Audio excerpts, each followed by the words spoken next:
the frictions that we've had in recent months. But at the end of the day, I think it's well understood in the alliance that the United States troop presence in Europe is going to be adjusted. That work was already ongoing, and it's been done in coordination with our allies. I'm not saying they're going to be thrilled about it, but they certainly are aware of it. You know, we have obligations in the Indo-Pacific, we have obligations in the Middle East, we have obligations in the Western Hemisphere. So this has been an ongoing process. Shouldn't be a surprise to anybody. Mr. Secretary, did you discuss the NATO force model today?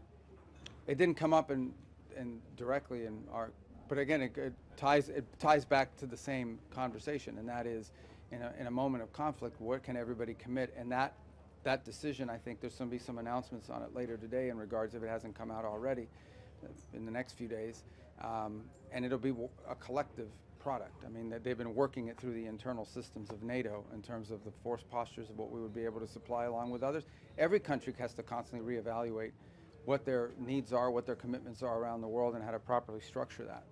Mr. Secretary, the Iranian... What? Do you think it's the case for the U.S. to reduce its contributions to the force? Well, I'll let the folks in the Department of War and over at NATO make those announcements. But this is not a decision that was made on the back of a napkin. I mean, this has been an ongoing process involving other countries as well, and the contributions they can make. It's not just our force posture, it's what other countries can contribute as well to come up with something that works for NATO and that's realistic and that allows us to force posture, for example, in a true front conflict. So, but again, this is all technical work that's being done by military people. These are not political decisions. Mr. Secretary, have What's you that? made... I'm sorry? Are you from Sweden? Yes. Okay, you have a great country. This is a great country. This is a beautiful place. Wow. Thank you. I wish you were here longer. And they keep apologizing to me for the weather. There's nothing wrong with this weather. Miami's 95 degrees with mosquitoes and humidity this time of year. That's all right. We could swap. Yeah, but your sunrises are way too early. It's like 3:45 and the sun is up. What's wrong with these people? It's not your fault. Go ahead. Apart from the weather, what we're going to report back to President Trump from your impressions of the Helsingborg meeting, and also, have you got anything reassuring to say about the support for Ukraine that Sweden fear might be fading? Well, I mean, Ukraine's getting more support than they ever have through the Pearl program that the United States continues to be involved in. There's been no changes made to that program. Look, my job here today was to come and set the stage for what will hopefully be a successful leaders meeting in Ankara in about 6 weeks. I think we all know what the situation here is. Number one is, like always, and this is not new. I mean, if you go back 30 years, there's never been a time in which there hasn't been a debate in American politics about what our presence and our contribution to NATO should be. And that is always driven by what is the value of NATO to the United States. I understand NATO is valuable to Europe, and it should be. It also has to be valuable to the United States. So we always have to make that argument in every administration, in every era. And that's what we're in the process of doing now, is explaining, you know, this is the value of NATO to the United States. It's related to that is what our force posture is within that alliance, what our contributions are.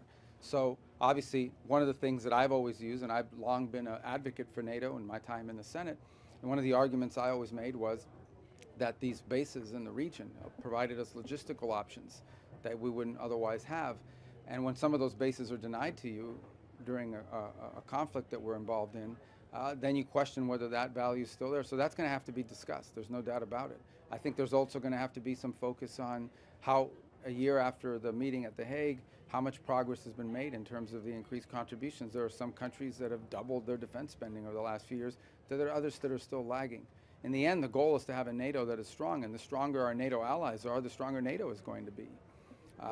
So, have you made progress today, sir, with the allies on getting the Strait of Hormuz fully back up and running? And no, I would be pretty ambitious to be able to open the straits at this meeting here today, but I can tell you that what I hope there is, this is what I hope for, and this is the point I made, is we all would love to see an agreement with Iran in which the straits are open and they abandon their nuclear ambitions and so forth, their nuclear weapons ambitions.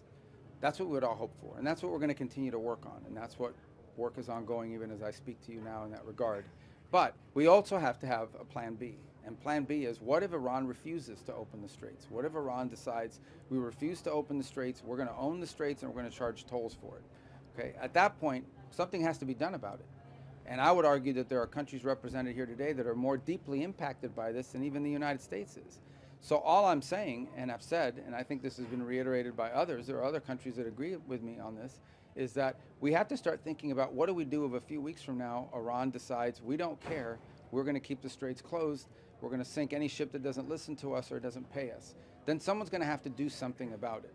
Okay, they're not just going to voluntarily reopen the straits in that scenario. So we have to start thinking about it. I raised that point today. I got a lot of nods. I got a lot of people that came up to me afterwards and acknowledged it, but we don't have an announcement for you today in terms of something that's happening. I know there's a plan in place for what to do if the shooting stops. It's what the French-UK initiative talks about when the conditions are set. Well, what they mean by where the conditions are set is when no one is shooting. And, but we have to have a plan B for if someone is shooting. You know, how do you reopen the straits? And so I made that point today.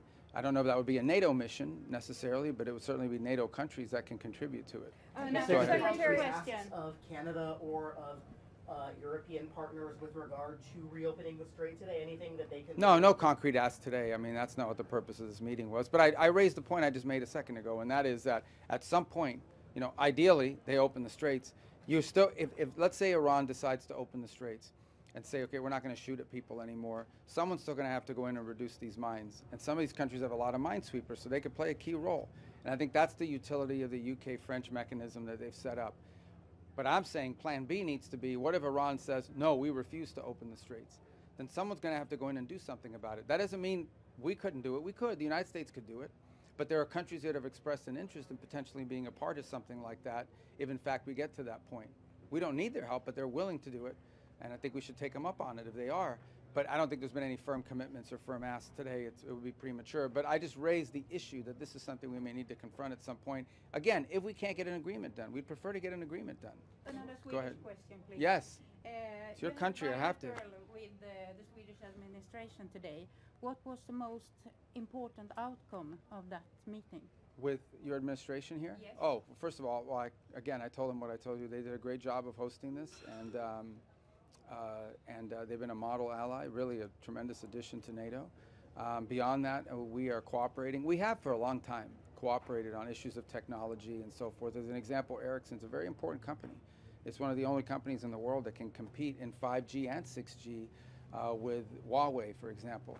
So we have a vested interest in that. We've partnered with Swedish companies for a very long time. Today we signed a memorandum of understanding that further adds to our cooperation on biomedicine, biotechnology, AI, all of these innovative, and we're building on a foundation of years and years, actually decades of cooperation between our two countries.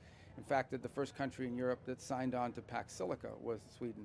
So we have already sort of a pre-existing relationship when it comes to collaborating on innovation and in technology that just makes it logical to build on. And that's what we worked on today. And that I think is very meaningful, what we signed today, because I just think it's going to give further impetus to what we've already done in the past together. Between President Trump and President Laching of Taiwan if that happens? And Would I do what now? would you join a call between President Trump and President Laching of Taiwan if that call happens? And can you tell us if preparations are underway for that as the president? Yeah, I don't have any news on that for you today. I don't. Sir, President announced about 3.0. Is there a concrete timeline? Because many Europeans are maybe scared that we have less Americans. It's still the most powerful army in the world. So they want to know, how much time do we have for this transition? Well, I don't set those timelines, and I'm not going to give you a timeline today other than to say that it's something that needs to happen, you know, and I think there's a growing acknowledgement. And look, I think that's the challenge, okay, and there's not a criticism, it's the challenge. Even though this is a coalition in terms of NATO, and even the EU is still a collection of individual states who all have different politics and all have different budgets and all have different political considerations. And understanding some of these countries have done a lot already and are doing, you know, well ahead of schedule, and others not as much, you know, and for a variety of reasons.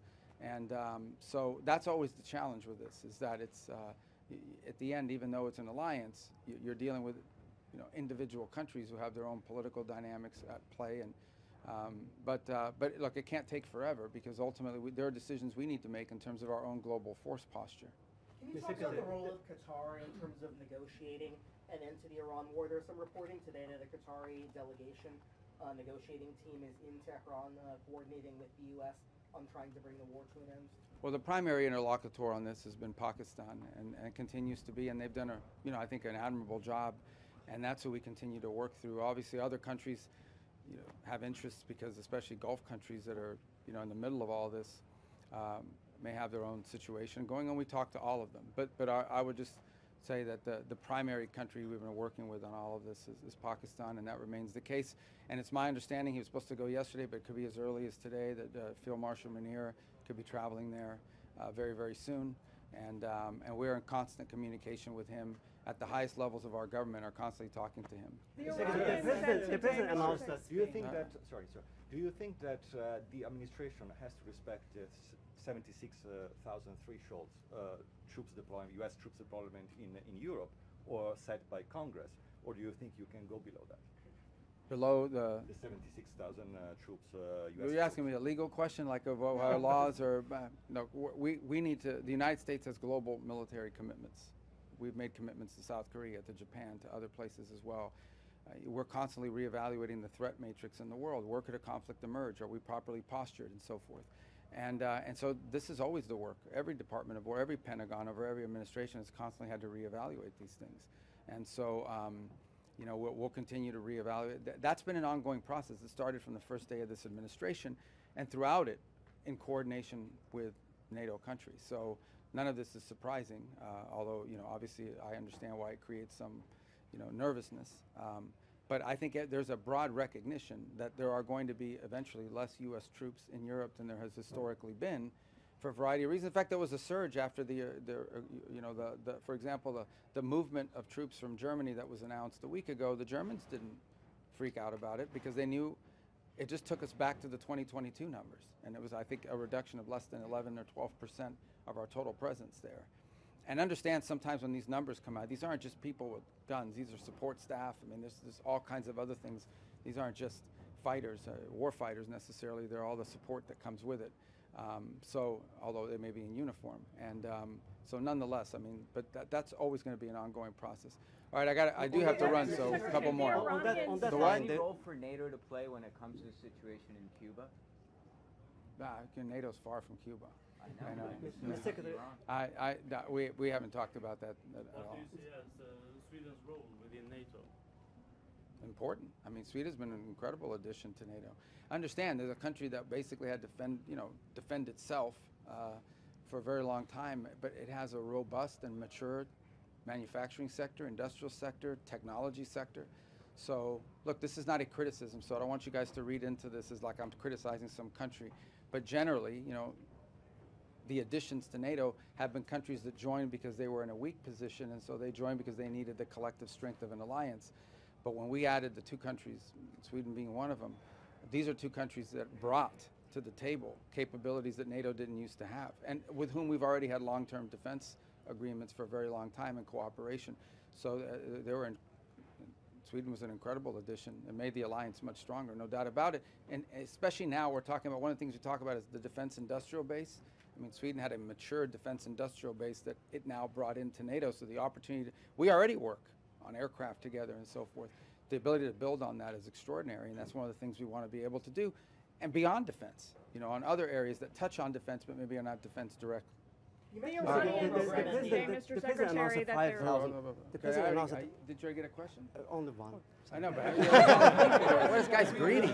All right, this is my last one. I apologize. I got to fly to India. Go ahead. Greenland and the Arctic. Have you been discussing that? We had an Arctic. Well, we didn't discuss Greenland today, but we had an Arctic meeting today of the 7 countries, and very positive. We'll have a joint statement. I don't know if it's out yet. It should be out in a moment. And I think there's a growing. Although this is an effort that's pre-existed, I think there's a growing commitment to make it a regular part of our engagements as NATO is to focus on Arctic security for obvious reasons. We're an Arctic nation. We're always going to be focused on the Arctic. It's great to see that other countries are part of this effort now, and that it's going to play a more prominent role. The Arctic is going to play a more prominent role in NATO and in discussions around NATO. So we had our political officers met a few days ago and worked out a lot of details on the joint statement, and then we had a Foreign Ministers meeting today and potentially a leaders level meeting at some point on it as well. So it's a good forum within NATO, and I thought today was very positive, and the joint statement should reflect that. Okay, I said that was about, I'll do one more because I'm a nice guy. The president announced 5,000 troops going. This guy's unbelievable. I apologize. All right, I'm going to do one more, and then I'll do you because you're so persistent. Go ahead. Thank you. Have the peace negotiations under American leadership in Ukraine stalled? Do you think that Europeans Yeah, to, the peace take negotiations over. on Ukraine under American leadership. Let me just say, we got involved, okay, because we were told we were the only ones that could do it. We were the only ones that the Russians and the Ukrainians would talk to. So we got involved. They were not fruitful, unfortunately. That's the play. We stand ready to continue to play that role, despite leaks that are not true, despite stories out there about us forcing the Ukrainians to take this position or that position, which are not true. If we see an opportunity to pull together talks that are productive, not counterproductive, and that have the chance to be fruitful, we're prepared to play that role. There are no such talks occurring at this time. But we hope that will change, because that war can only end with a negotiated settlement. It will not end with a military victory by one side or the other, at least from a traditional standpoint of how military victories are defined. So it will have to lead, and if we can play a role in making that happen, the president is very much interested in doing it. We just, over the last few months, just sort of sensed that there wasn't a lot of progress being made, but maybe dynamics will change, and if they do, we stand ready to play whatever constructive role we can play. If someone else would like to handle it, they should. But it doesn't appear to be anybody else in the world right now that can handle it. So we're more than happy to do that if the opportunity presents itself to have constructive and productive talks.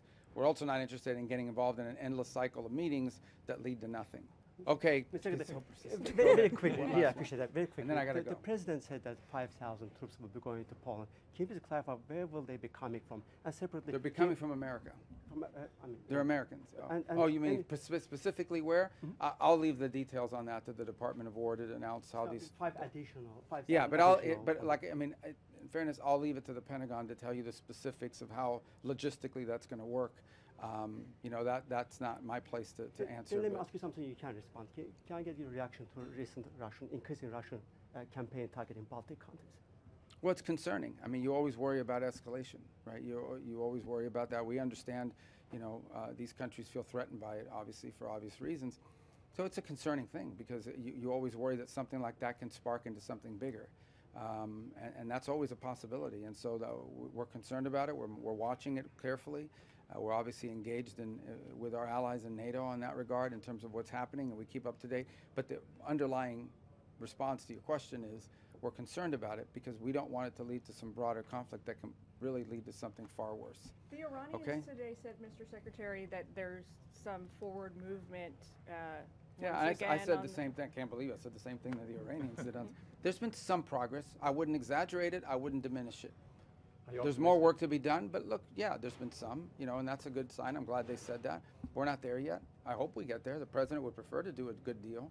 But you asked me if I'm optimistic. I don't characterize it as optimistic or pessimistic. We're going to respond based on the facts as we see them and as they emerge. So what the president has outlined as his priorities are clear. Iran can never have a nuclear weapon. The issue of highly enriched uranium has to be discussed. Its disposition has to be dealt with. And of course, the issue of future enrichment has to be dealt with as well. Those are the core pillars of any sort of agreement, in addition to opening the straits, of course. So I think there's been some progress, but we're not there yet. And hopefully that'll change. It may not. Honestly, it may not. We're dealing with a very difficult group of people. And if it doesn't change, then the president's been clear. He has other options. He prefers the negotiated option and having a good deal, but he himself has expressed, concern that maybe that's not possible. But we're going to keep trying. I know our guys are still working on that very hard. So, all right, guys. Thank you. Thank you, sir. Thank you.